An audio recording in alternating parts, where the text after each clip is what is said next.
À quoi nous sert réellement l'école? C'est une question que je pose souvent dans cette chaîne, notamment parce que l'école ne nous forme pas à deux domaines qui sont fondamentaux dans nos vies.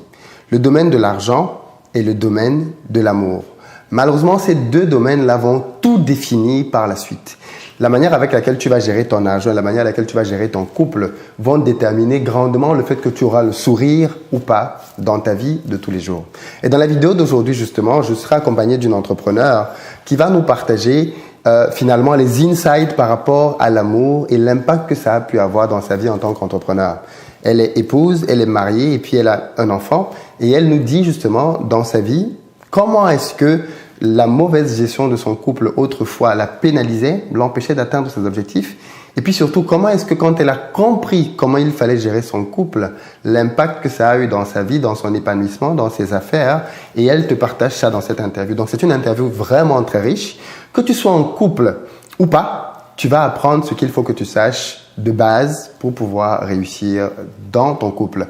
Alors la bonne nouvelle, c'est qu'elle a fait une formation et puis en plus elle a écrit un livre qui te permettront, si tu le souhaites, de pouvoir passer à l'action et d'améliorer considérablement tes résultats si tu veux aller un peu plus loin. Mais de toutes les façons, écoute l'interview parce que rien qu'elle seule est déjà très très riche et t'apprendra énormément de choses.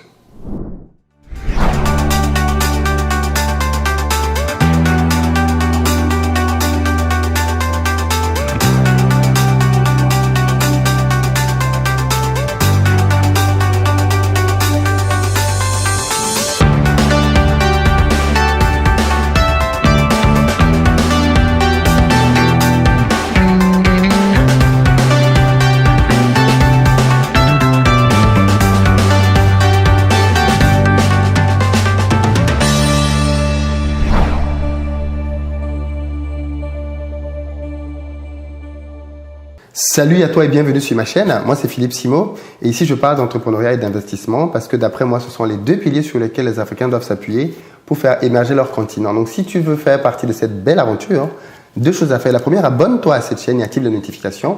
Et puis la deuxième, va dans la barre de description, clique sur le lien pour recevoir gratuitement le petit livret que j'ai écrit qui s'appelle 10 bonnes raisons de devenir entrepreneur. C'est un tout petit livret que tu lis rapidement et qui va te permettre de te bâtir un bon mindset pour t'aider à te lancer et à réussir dans les affaires. Et puis pour les amis qui n'ont pas encore pris leur place, dépêchez-vous parce que les dates commencent à se remplir. On arrive en 2020 pour faire nos prochains événements et formations en présentiel. Donc à Paris, on est ensemble le 25 janvier. La semaine d'après, on est à Bruxelles le 1er février. Et ensuite, on va en Afrique pour 3 dates. D'abord à Douala le 8 février, ensuite à Abidjan le 22 février et ensuite à Dakar le 21 mars.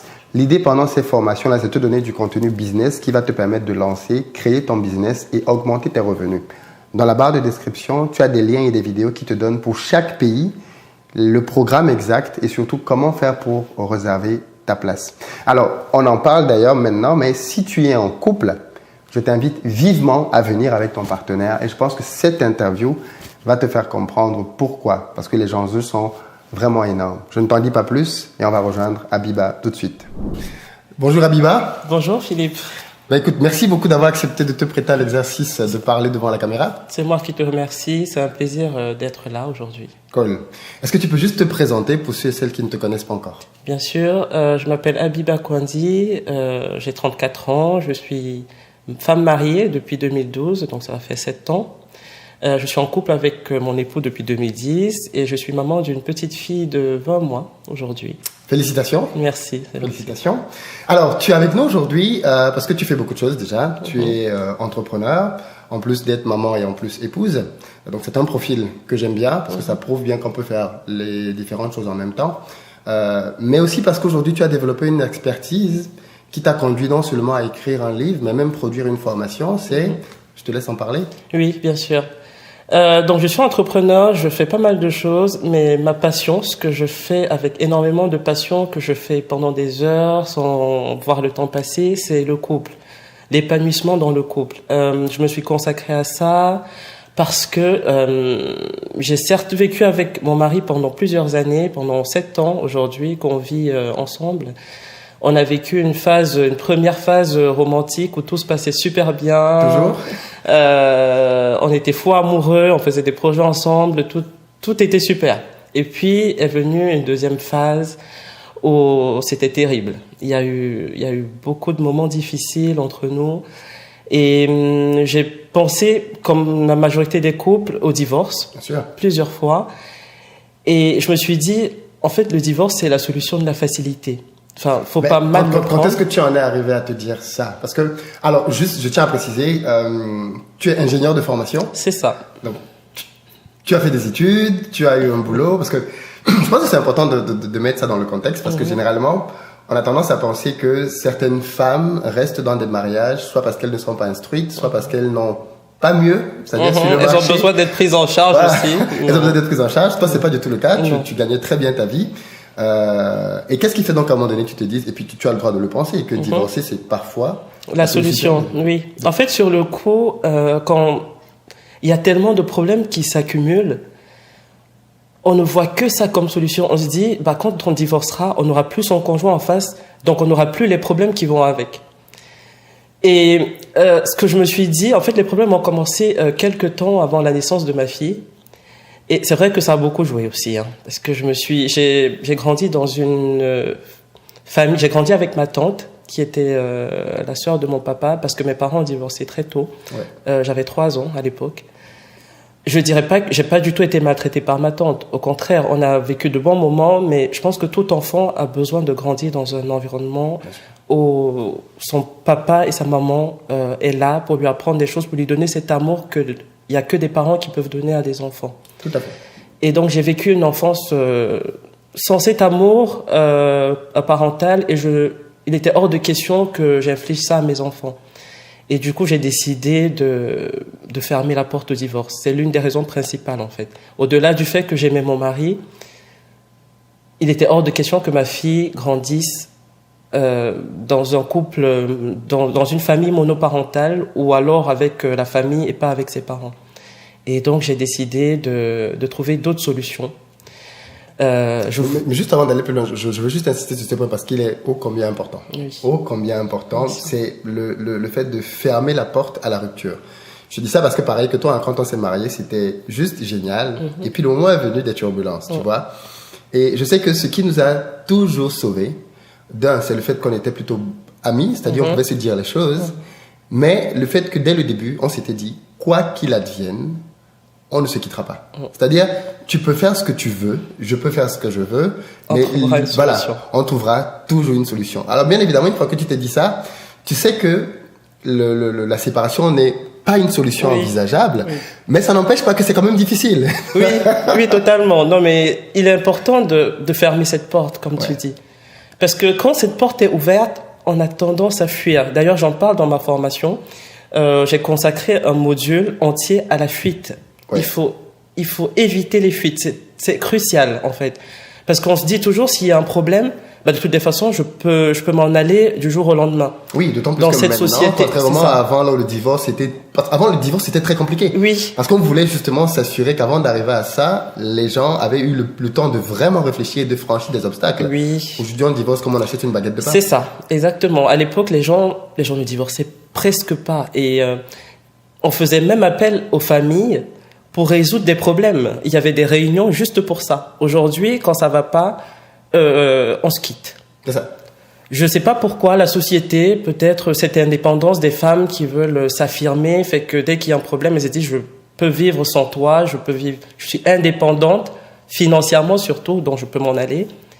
Et ça fait que les gens sont beaucoup moins impliqués dans leur relation. C'est dommage. Mais est-ce que c'est pas un peu aussi ce que moi j'appelle la génération micro-ondes, c'est-à-dire la génération qui veut tout de suite, et peut-être aussi le fruit de beaucoup de mensonges de la télévision. C'est-à-dire que beaucoup d'entre nous, je sais pas si tu avais prévu qu'on arrive à ça, mais beaucoup d'entre nous ont appris ce que c'est que l'amour, entre guillemets, au travers de la télévision, dans laquelle on voit les gens se séparer dès qu'il y a un problème. Parce qu'en fait, c'est ce qu'on voit dans les films, en fait. C'est ça. C'est de dire, si tu es une vraie femme, si tu es un vrai homme, dès que ça dérape, tu t'en vas. Et le problème, c'est que dans la vraie vie, ça a des conséquences. Ça dérape souvent. Et en fait, ce que je dis toujours, si on s'en va à chaque fois que ça ne va pas, on passera le temps à s'en aller. Je le dis souvent, il faut mettre une valise à l'entrée de la porte.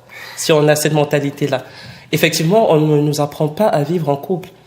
C'est dommage parce que je pense que comme on passe plus de la moitié de nos vies en couple, Je veux dire, disons qu'on se marie à l'âge de 20 ans et qu'on a une espérance de vie de, disons, 50 ans. Oui, 50, 60 ans. 70 ans même, oui. Donc, on vit plus de la moitié de notre vie en couple. C'est ça. Donc, c'est tellement important d'apprendre à vivre en couple que je ne comprends pas pourquoi, durant l'enfance et durant l'adolescence, nos parents, tous ceux qui sont autour de nous, nous encouragent à étudier, à aller à l'université, mais ne nous encouragent pas à apprendre à vivre en couple. Je ne l'ai jamais appris, on me l'a jamais appris. C'est pas pour ma mère, ça n'a rien à voir avec elle. Elle m'a donné ce qu'elle pouvait me donner, mais ce n'est pas assez. Et c'est pour ça que quand j'ai pris l'initiative d'apprendre à vivre en couple, parce que c'est ce que j'ai fait, en me plongeant dans les livres, parce que je suis pas en train de remettre en question le fait que les thérapeutes fassent du bon travail, ils travaillent bien, mais il était hors de question que je parle de ma vie intime à quelqu'un d'autre. J'essaie d'éviter ça. Et donc j'ai décidé d'apprendre par moi-même, donc j'ai lu énormément de livres sur la question, et j'ai tellement appris des choses basiques qu'on doit savoir, mais qu'on ne sait pas. C'est un truc de dingue. Et quand j'ai appris tout ça et j'ai mis ça en pratique, et j'ai vu le changement dans mon couple, je veux dire. Du jour au lendemain, oui, c'est immédiat. Ouais. Ça s'est amélioré. Et je me suis dit, mais pourquoi les gens ils sont pas au courant de ça? Pourquoi on nous apprend pas ça? On regarde des films à la télé, quand on est petit, on regarde des dessins animés, ils se marièrent et vécurent longtemps. On ne nous dit pas ce qui se passe après, parce qu'en fait, c'est après que ça commence. C'est pas le mariage, la fin, c'est le début. C'est ça. Et on ne nous apprend pas ça. Et c'est dommage. Mais en fait, quelqu'un disait un jour, je trouve ça tellement vrai, c'est que même quand il s'agit de se marier, les gens, ce qu'ils préparent, c'est la cérémonie, ils ne préparent pas le mariage, en fait. C'est ça. On passe des mois à préparer une cérémonie. C'est le ça. Jour du mariage, il faut acheter une robe, il faut faire ceci, il faut faire cela. Et les gens ne préparent pas l'après. Alors qu'en fait, le mariage commence c'est après le lendemain de la cérémonie, en fait, ça. que bon, maintenant on est en face. C'est pour ça qu'il y a des divorces quelques semaines, quelques mois après les mariages. C'est parce que les gens, ils s'y préparent pas. En Indonésie, il y a d'ailleurs une formation là-dessus. Il y a beaucoup moins de divorces en Indonésie aujourd'hui parce que les couples se forment au mariage. D'accord, ok. Et il est important que tout le monde réalise que il faut se former au mariage. C'est vrai que ça enlève un côté romantique de la chose, genre oui, on s'aime, ça devrait venir. Ça fonctionne pas comme ça ne coule pas de source. Ouais. Il faut apprendre à vivre en couple. Nous, on s'est formés, il n'y a pas de honte à ça, on s'est fait suivre par 2 ou 3 couples, que l'on considère comme étant des couples référents, qui, bien avant de se marier, justement, ont voulu valider le fait que c'était pas juste un sentiment passager, parce que là aussi, tu vois, parfois, juste à cause d'un sentiment passager, les gens se disent, oui, on veut se marier, et en fait, au final, c'était juste un coup de foudre qui n'a pas tenu. Donc, ils ont validé le fait qu'il y avait un vrai projet de mariage derrière, une vraie volonté de bâtir des choses ensemble, et ils ont essayé de nous montrer de la manière la plus simple possible ce que ça entraîne. Et l'une des choses même qu'ils faisaient souvent, c'était de nous inviter chez eux, juste pour les voir vivre, en fait, en tant que couple. Ça, c'est super, ça. Oui, c'est-à-dire que tu viens chez eux à un moment donné dans la journée, tu passes l'après-midi avec eux, mais pas l'après-midi pour discuter avec eux. L'après-midi, juste pour voir comment ils vivent dans la maison. C'est-à-dire, quand il y a une tâche à faire, quand il y a une course à faire, comment est-ce que le monsieur parle à sa femme, comment sa femme lui répond, ainsi de suite. Et parfois, de temps en temps, tu peux voir que ça dérape. C'est-à-dire, tu vois peut-être que le temps est en train d'être aussi pendant que tu es là. Ça, c'est très bien. Et tu vois comment ils gèrent le truc, quoi. Parce que les gens ont occulté cette partie de la vie. La vie en couple, c'est les conflits aussi. Il faudrait pas que les gens se disent que quand il y a conflit, c'est le début de la fin. Non. En fait, le conflit, comme je le dis souvent, c'est une invitation à la croissance. On a des cultures différentes, on a été élevés différemment, et quand on se met en couple, on ramène tout ça dans le couple. Et il y a une sorte de choc, comme on peut dire. Parfois, on se comporte d'une manière différente, et l'autre en face ne comprend pas, parce que son éducation est totalement opposée à la nôtre. Et il faut apprendre justement à sortir de ces conflits-là mûrs, à apprendre quelque chose, à se dire que si telle personne réagit comme ça, c'est parce que elle a vécu telle chose. Il faut développer de l'empathie. Il faut essayer de comprendre pourquoi le conjoint réagit comme il réagit. Et ne pas se dire, s'il le fait, c'est qu'il m'aime pas assez, et donc je boude dans mon coin. Il ne m'aime pas, il ne m'aime pas. Parce qu'on n'avance pas, c'est c'est comme ça que les problèmes commencent, on accumule des choses et on finit par arriver au divorce. Et puis l'autre truc même, c'est il m'aime pas, et l'autre, c'est il ne me respecte pas. C'est ça. Ce sont les Il deux. me respecte pas. Mais en fait, c'est surtout le il m'aime pas parce que je l'ai dit dans mon dernier post. Les gens, ils pensent qu'à un moment, parce qu'au début de la relation, on s'aime, on se donne tout, on est attentif à l'autre. Et puis arrive une période où on se dit, bon, j'ai beaucoup donné, je vais me poser et puis attendre de recevoir aussi. Et en fait, les deux se mettent dans cette position-là. En même temps, quasiment, oui. C'est ça. Et personne ne donne plus l'autre. Et l'autre se dit, mais en fait, s'il me donne pas ce que je veux, alors qu'il me le donnait avant, il sait que j'ai besoin de ça pour être heureuse, il me le donne pas, c'est que il est méchant, il est égoïste, c'est qu'il m'aime plus. Ça n'a rien à voir, en fait. C'est que, en fait, il est important de comprendre que cette phase préalable de la rencontre, il y a beaucoup d'hormones, en fait, qu'on développe, qu'on développe et qui nous poussent à être présents pour l'autre. On le fait pas toujours parce qu'on veut. Ce sont les hormones. Comme je l'ai dit, je suis désolé, je casse la phase romantique. Hein, Non, mais vas-y. Il y a les hormones qui sont là, qui vous disent, vous êtes heureux, vous l'aimez, vous devez lui donner tout. Et puis ces hormones, à un moment, on les a plus. Ils diminuent au fur et à mesure. On arrive à un moment où on doit décider vraiment d'être en couple. On doit prendre la décision de vivre en couple avec son conjoint.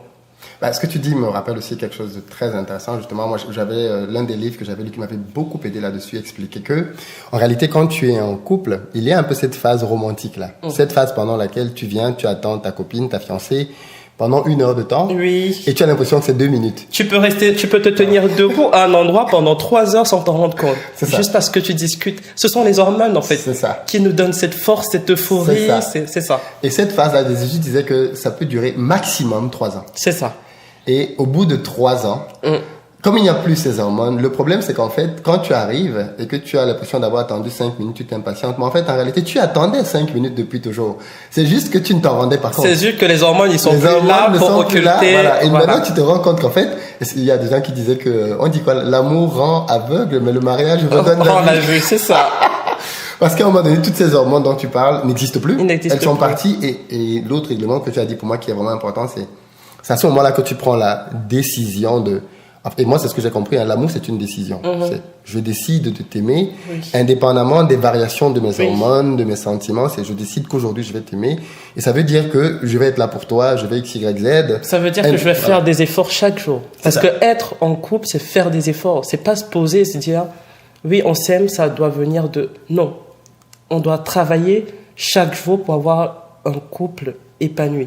C'est tous les jours que ce travail-là se fait. Le travail de connaître l'autre, le travail de dire non à la négativité et ne pas se concentrer que sur les côtés négatifs du conjoint, sur ce qui se passe mal dans le couple, mais voir ce qu'il y a de positif, ce que l'autre nous apporte. Le travail de dire non à la fuite, de se dire, parce que mon conjoint, il fait pas ça pour moi, je vais sortir plus avec des amis, je vais aller plus au cinéma, je vais faire plus de sport, je vais plus m'occuper des enfants. Oui, parce que parfois on masque aussi ça. C'est-à-dire, en Oui. fait, c'est de la fuite. Je ne C'est traite de la pas fuite. le problème. Oui. Je ne divorce même pas parce que certains peuvent écouter se disent, de toute façon, moi, j'ai pas divorcé. Mais en fait, tu es quand même dans la fuite. Oui. Parce que tu ne résous pas le truc. Exactement. Tu te dis, puisque l'autre ne m'apporte pas ce que je veux, je vais faire du sport. En fait, c'est souvent masqué parce que l'autre se dit, je fais du sport pour me sentir bien physiquement. Mais en fait, c'est pour fuir. On ne dit pas de ne pas faire du sport. Il faut faire du sport, bien sûr. Mais il ne faut pas le faire dans l'objectif d'éviter l'autre. Quand ça ne va pas, il faut se poser et il faut en discuter. C'est important. Et il faut apprendre à accepter l'autre aussi, à accepter l'autre avec ses différences. Parce que c'est cette différence-là qui fait le couple, en fait, finalement. C'est ça qui fait, comment dire ça, cette diversité qui fait qu'on apprend de l'autre et l'autre nous fait sortir de notre zone de confort pour apprendre, pour découvrir sa personne et développer d'autres facultés également. Alors, du coup, on a parlé un peu au début. Quel impact ça a eu dans ta vie en tant qu'entrepreneur? Alors, je me doute bien parce que il y a un lien direct en réalité entre ce qui se passe chez toi et tout ce que tu peux construire à l'extérieur de chez toi. Et comment est-ce que toi tu l'as vécu? Est-ce que tu as ressenti que quand ça allait bien, ça te donnait comme des ailes pour tout affronter finalement dans ton business? Et puis quand ça allait mal, Est-ce que ça avait des répercussions? Comment tu l'as vécu?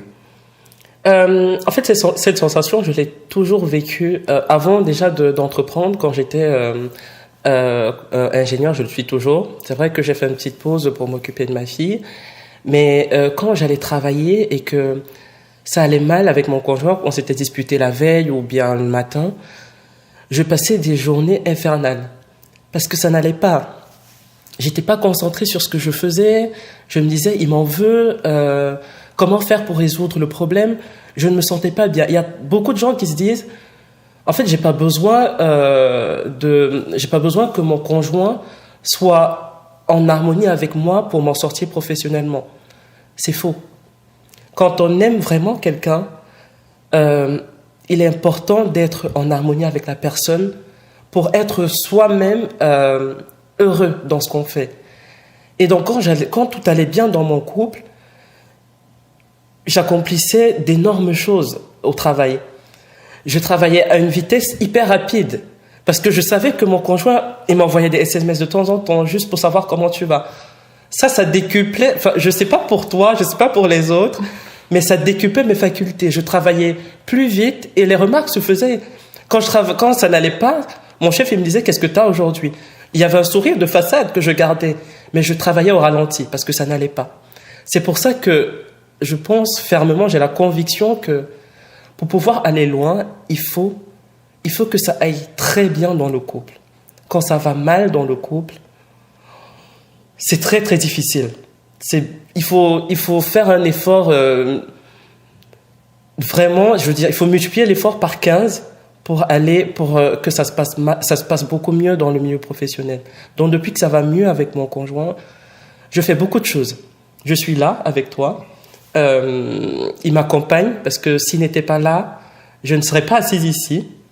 S'il n'était pas là, j'aurais pas réalisé la formation que j'ai mise en route aujourd'hui. On a fait la formation ensemble, le fond et la forme. Il a été là. Quand je parle du fond, c'est qu'il m'a inspiré pour la formation, et la forme, il s'en est occupé entièrement. Il a géré la sono, tout ce qui va avec. Il me soutient à 100%.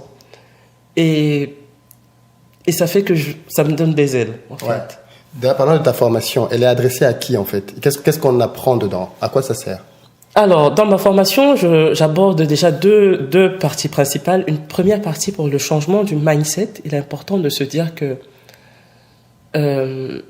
la vie de couple est la chose qui va nous permettre de nous dépasser. Il est important de se dire que ce qu'on a appris avant, qui nous disait que dans la vie de couple, après un certain moment, la routine fait que ça va plus, ou alors quand il y a des problèmes, c'est normal parce que 90% des couples vivent ça, il faut faire avec.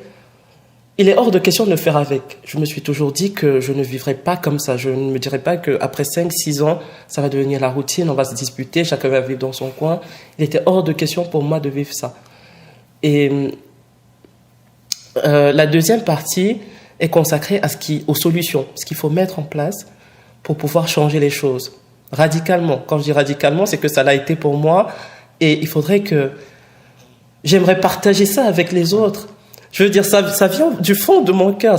J'ai appris tellement de choses que il faut que les autres sachent ce que j'ai appris. Et donc, il y a des solutions, développer la positivité, dire non aux fuites, apprendre les langages de l'amour, parce que c'est extrêmement important, les langages de l'amour. J'arrête pas d'en parler, mais c'est... Je sais pas quel mot utiliser pour exprimer l'importance des langages de l'amour au sein du couple. Non, mais juste pour illustrer, parce que c'est un truc que j'ai beaucoup étudié aussi avec mon épouse, les langages de l'amour. C'est juste comme donner du café à quelqu'un qui ne boit que du thé. Que du thé. C'est-à-dire, tu peux lui donner tout le café que tu veux, il ne sentira pas que tu es en train de faire quelque chose pour lui. Et c'est ce qui se passe dans le couple, parce que beaucoup de gens confondent. Les langages de l'amour, c'est juste une manière de dire que chacun d'entre nous est sensible à des niveaux différents à certaines choses. Quelqu'un peut être sensible, je sais pas moi, on va en parler un tout petit peu, quelqu'un peut être sensible au toucher, ou à quelqu'un d'autre moment de qualité, ainsi de suite, ou au cadeau. Et moi, l'erreur que j'ai souvent vu les gens commettre, c'est de penser que leur langage d'amour était le langage d'amour du conjoint. C'est-à-dire que comme eux, par exemple, ce qui est important pour eux, prenons le cas des hommes, par exemple, ça peut être important pour un homme, je ne généralise pas, mais ça peut être important pour un homme, le sexe. Il va penser que pour lui, pour sa femme aussi, c'est pareil. C'est pareil. C'est-à-dire que quand il a un rapport sexuel avec sa femme, il a passé un très bon moment. Et il se dit que et il se dit que sa femme, elle doit être super contente là, de ce qu'il vient de vivre. Alors que sa femme est peut-être très sensible au cadeau. Et pour lui, comme il n'est pas sensible au cadeau, il peut se dire, ah, mais peut-être qu'elle est matérialiste, hein. Pourquoi est-ce qu'elle accorde autant d'importance aux choses qu'on lui donne? Alors qu'en fait, le plaisir que toi tu ressens dans le rapport sexuel, la joie que tu ressens, ben c'est la même qu'elle reçoit quand tu lui donnes un cadeau. Surtout qu'il faut savoir que le cadeau, comme je le dis, ça peut être une fleur, ça peut être, c'est juste le geste, en fait. Ça peut être un mot. Ça peut être un mot. C'est moi, ça. Fois, ou sa présence, faire le cadeau de sa présence. C'est ça. Des fois, j'ai écrit un petit mot dans le sac de ma femme le matin, je le lui ai déposé et ça a changé complètement sa journée. J'aurais donné quelque chose de plus coûteux, ça n'aurait pas forcément eu le même effet. C'est aussi là, c'est pas juste donner un cadeau, il faut aussi connaître la personne pour savoir quel type de cadeau, ainsi de suite. Mais en fait, si les gens doivent prendre la formation juste pour ce chapitre-là, les langages de l'amour, prenez-le pour ça. Si vous voulez pas, s'ils veulent pas prendre la formation pour ça, qu'ils se documentent là-dessus. C'est le centre du couple. Les langages de l'amour. Il est important de savoir comment le conjoint souhaite être aimé pour lui donner, pour remplir son réservoir d'amour. Parce que quand on n'a pas ce réservoir rempli, on est aigri, on est énervé et on ne veut pas donner, on ne donne pas ce qu'on n'a pas. Si je ne me sens pas aimé, j'ai pas d'amour à donner, je t'en donne pas, il faut m'en donner. Et donc, il faut apprendre à aimer le conjoint. Et il faut pas se dire que l'adage qui dit faites aux autres ce que vous voulez qu'on vous fasse, ça fonctionne pas en amour. Non.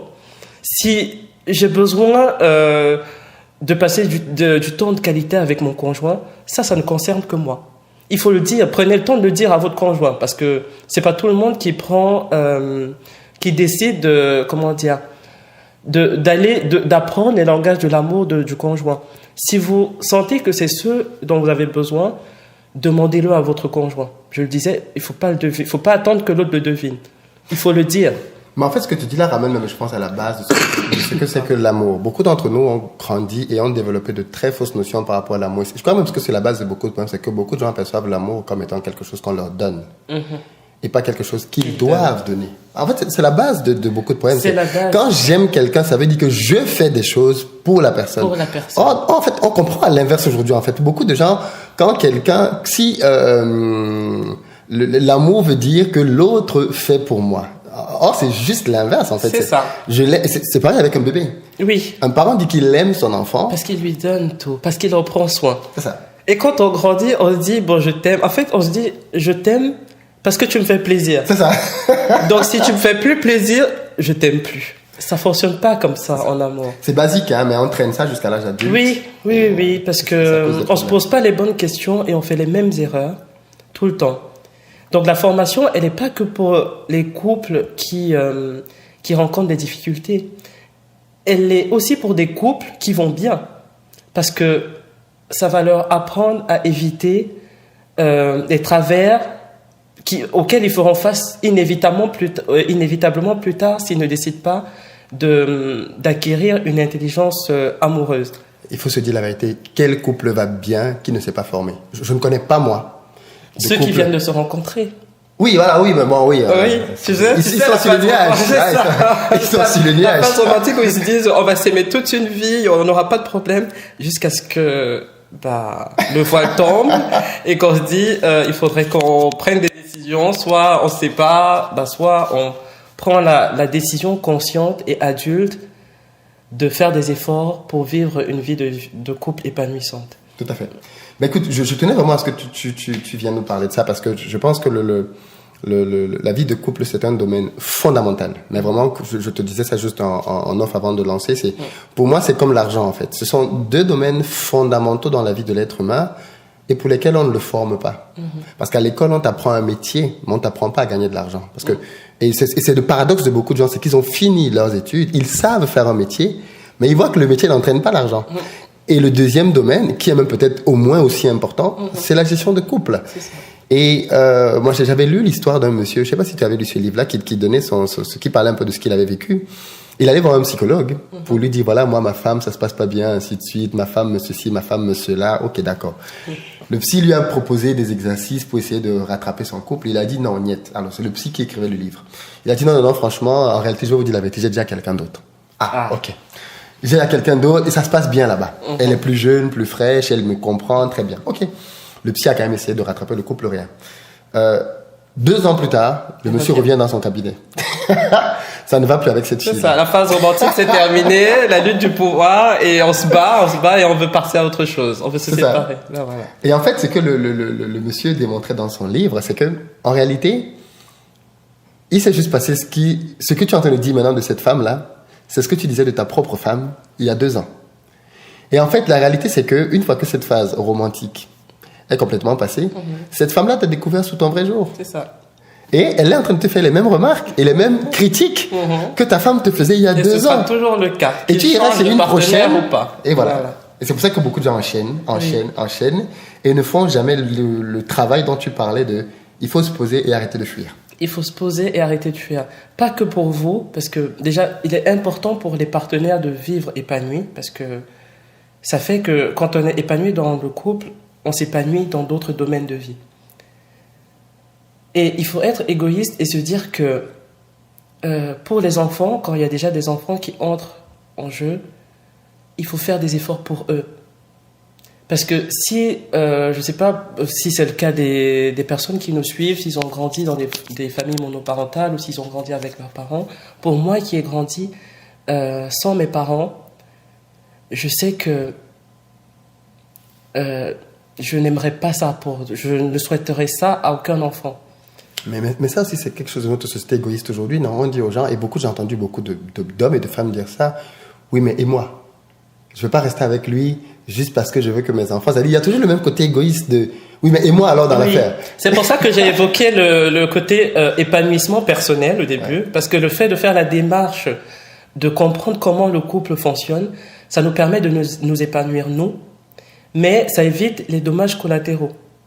Les enfants, ils vont pas se retrouver à vivre avec un seul parent ou alors à vivre parfois dans des familles d'accueil. Ça, c'est...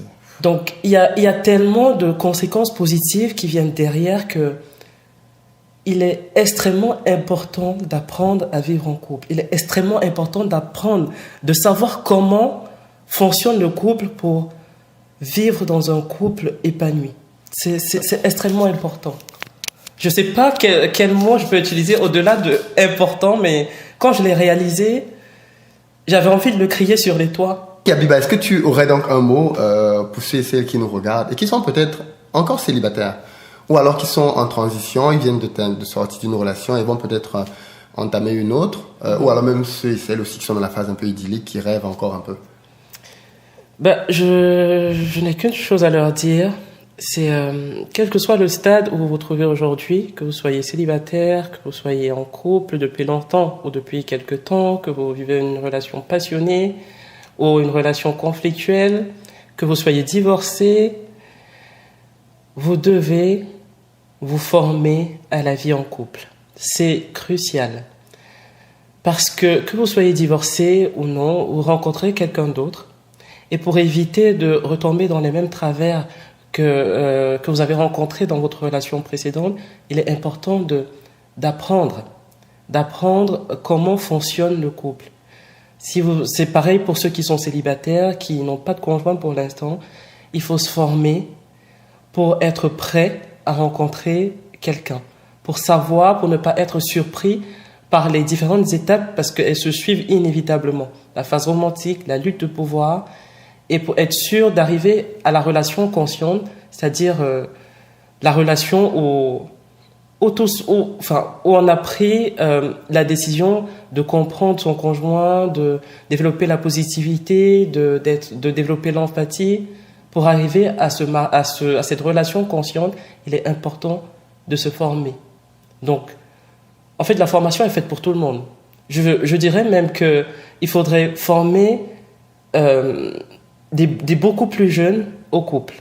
Tout comme on demande aux enfants d'aller à l'école, d'apprendre dans le domaine professionnel pour être des médecins plus tard ou des pilotes, il faudrait former les enfants au couple. Parce que inévitablement, ils vont en arriver là. Et il est important qu'à ce moment-là, ils aient les billes pour prendre ça en main, pour pouvoir s'en sortir sans se vautrer comme la majorité des couples aujourd'hui. Et qui n'allait pas prendre sur telenovelas C'est ou ça. Melrose Place, Beverly Hills pour les gens de ma génération. Voilà, qui n'est pas le fantasme de se dire que la vie de couple est rose tous les jours. Il n'y a aucune vie de couple qui fonctionne comme ça. Aucune. Mais écoute, juste avant de te laisser, Habiba, ta formation, comment on fait pour l'avoir? Et puis du coup, parce que je pense qu'il y a beaucoup de personnes là qui seraient intéressées pour pouvoir prendre ta formation. Et est-ce que tu pourrais nous faire un tarif promotionnel, histoire de permettre au maximum de personnes de pouvoir en bénéficier? Oui, Philippe. Alors, quand j'ai commencé à me former, déjà, c'est vrai qu'à la base, je me disais que tout ce que j'apprendrais, je le mettrais à disposition gratuitement. Mais aujourd'hui, je passe tellement de temps dessus, ça me prend tellement de temps que j'ai décidé de commercialiser ça. Aujourd'hui, la formation elle coûte 299 €, mais pour ton public, je la laisserai à 199. Et vous la trouverez en barre de description.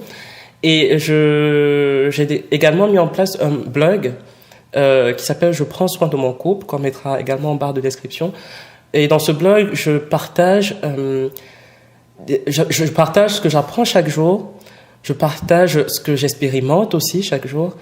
Et le but est d'amener les personnes qui s'abonnent à cheminer vers cette relation consciente-là. J'ai également écrit un e-book, le kit de survie du couple, qui est sur Amazon, qui est disponible en vente sur Amazon à rien du tout, ça coûte 8 € à peine. Et j'exhorte vraiment les gens à faire le pas, à prendre l'intention de changer, d'améliorer leur relation, de développer l'intelligence amoureuse, d'apprendre, parce qu'en fait, on devient expert dans énormément de choses, dans le domaine professionnel, dans la vente, le marketing. Mais on doit, à mon humble avis, être expert dans le couple, dans son couple. C'est primordial, c'est la chose à faire avant d'envisager autre chose. C'est peut-être l'expertise qui fait le plus de défauts de nos jours. Malheureusement, oui.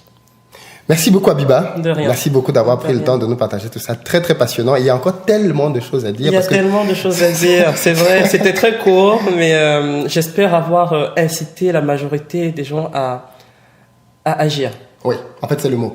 Dans la barre de description, tout de suite, tu réserves ta formation avec Habiba. C'est juste génial. Et je pense qu'elle l'a dit, et je te le redis, sans gestion de couple convenable, investir au pays n'existerait pas. C'est clair, parce que tu peux pas bâtir quelque chose qui te demande autant de concentration et d'effort. Aussi derrière, tu as quelqu'un qui ne te soutient pas. C'est-à-dire, si la personne avec qui tu dors, tu vis au quotidien, est comme un frein à ton épanouissement et au travail, ça ne marcherait pas. Et pourtant, quand vous êtes à deux et que vous regardez dans le même sens, vous n'avez plus de limites. En fait, tout devient possible. Oui, tout devient possible. Je te le souhaite vraiment, que tu sois célibataire, que tu sois en couple, que tu veuilles améliorer ton couple, ce qui est légitime et normal. Il faut que tu te formes à ça aussi. Donc, va dans la barre de description, clique sur le lien et puis prends sa formation et bénéficie de la promo. C'est super sympa de sa part de nous faire bénéficier de ce tarif-là. Et c'est normal, hein, que quand ça te prenne autant de temps parce que, si tu ne le factures pas, tu vas faire un livre, une formation et tu vas mourir, quoi. Mais si c'est quelque chose qui te rapporte de l'argent, eh ben, tu pourras faire davantage de livres, davantage de formations et davantage aider de couples. Donc, c'est normal. Et honnêtement, quand je vois des tarifs que les coach lovers font là dehors, et pour le contenu que tu donnes, c'est cadeau, quoi. Donc, allez-y, les amis, et n'hésitez pas à passer à l'action dans ce domaine-là aussi. Merci beaucoup, Habiba. Merci à toi, Philippe. Et puis, à très bientôt. À très bientôt. Ciao. Ciao. Cool.